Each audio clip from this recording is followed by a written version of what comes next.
Jimmie, at what point do you refer to pictures or Never. other things as you go along? From the Never. beginning, it's all up here in your head. Yeah, it's all in my head.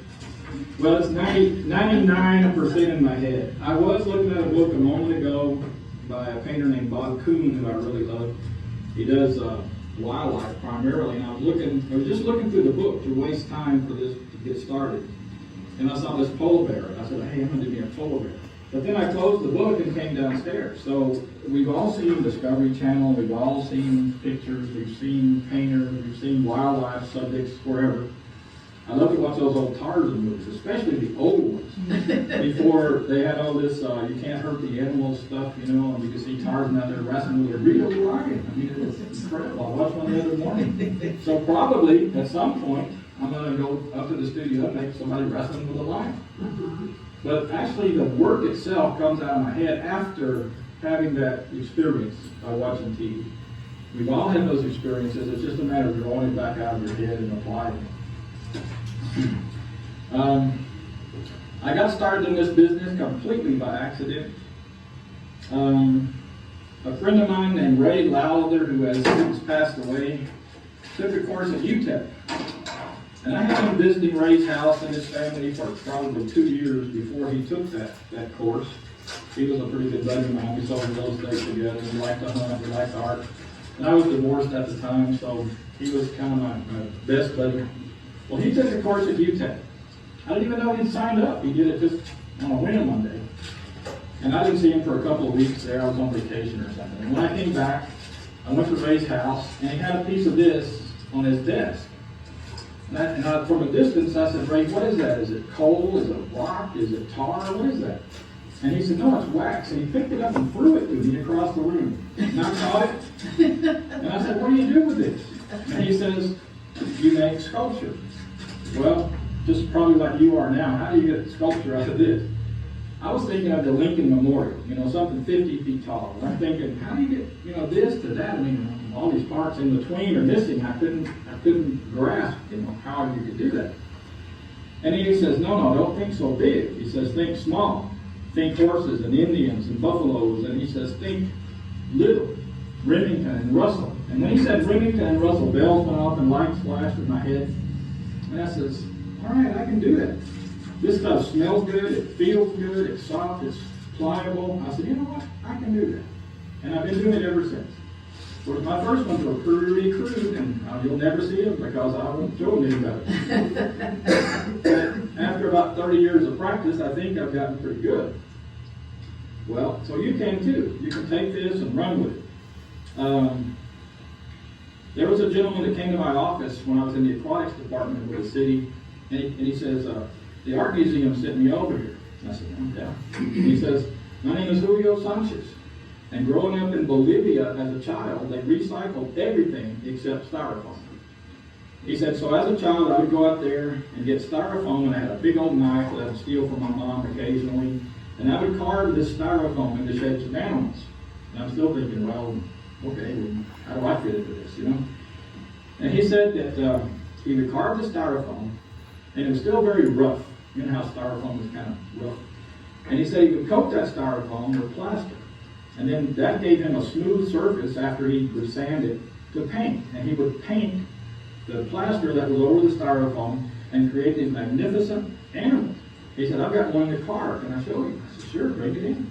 So he comes in and he has a rhino that's about that long and about that tall. And other than being a little bit too short-legged, I thought, the thing was magnificent. And I thought, well, gosh, how can I help you? Let me tell you how good he is at just craftsmanship. If all of you remember those little airplanes they had in the cabinets at the airport, hundreds and hundreds of those little airplanes, he made every one of those from scratch. They were not from kits. They were from scratch. He would get flat sheets of cellophane and make the little canopies, and he would carve out all the little propellers. He made all those by hand, from nothing, from scratch. So that's how talented he was already. But he showed me the rhino, and I said, look, man, you're already good. What can I do for you? He said, no, you don't understand. He said, I want to learn how to do lost wax bronze casting. That's what you call it. Lost wax bronze casting. And I says, oh, like this? And I reached back there, and I had a buffalo behind me. And he got tears in his eyes, and he said, yes, show me how to do that. Well, so over the next couple of months, I did. I either went to his house or he went to my house, and I taught him how to do it, just like I'm fixing to show you. Well, last August, he went to Colorado, the same show I'm planning to go to, made $26,000 in 3 days. And about 2 months after that, he went to Reno, Nevada, to the Safari Club International annual show, made $47,000 in 3 days. So you can take this and do what you want. You can take it and just have it as a hobby. You can take it seriously, make a lot of money. So it's up to you. One thing Julio did was inspire me, because in the past, I'd sell one and okay, we'd eat steak twice more that month, and maybe we'd go to Rio del Sol and spend the night, something like that, and the money would be gone. But I saw Julio do it, and I'm going to do it. I'm going to follow his footsteps. Well, that's the plan. I still feel like I'm a little bit better than Julio. You know how they say the student's never quite as good as the teacher? Well, I taught him how to do it. So I'm going to follow in his footsteps and see if we can't do it together. Also, some of you that are connected with the Sierra Medical Center show, Karen Alvarado has had a big award there twice out of the last 4 years, and I taught her how to do sculpture. She didn't know a thing about it when she came to me. So anyway, I like to teach, I like to share what I know, because when I was trying to do it, nobody would tell me anything. They wouldn't give me a piece of wax, they wouldn't describe anything, and I told myself then that if anybody would sit still long enough to listen, I'd tell them everything I know. So here I am. The way you get started, first of all, you have to have a concept. And you might not have a concept. If I ask you guys, how many of you could do this? How many of you would say yes? No. Nobody, I hope. Because I've had 30 years of practice. But how many of you could take a piece of aluminum foil and crunch it very loosely and make an oval? I hope every one of you can do that. How many of you could take another smaller piece of aluminum foil and make another oval? Hopefully every one of you could do that. And you see what I'm doing. The next little step is how many of you can make a smaller oval, and now you've got a body, a head, and a neck. How many of you could do that? You see how similar it is to this? And then how many of you could put it all together and twist it, looking backwards, so that it is like that? And that's just how simple this is. Once you get the pieces, the form made, the pieces of the form made, you can either do it two ways. You can just attach it with a piece of Scotch or masking tape, or as I learned to do to speed up the process upstairs, I have a pot of melted wax, and I just dip it in the melted wax. And that melted wax seals everything up and makes it one piece, similar to one of these that you see here.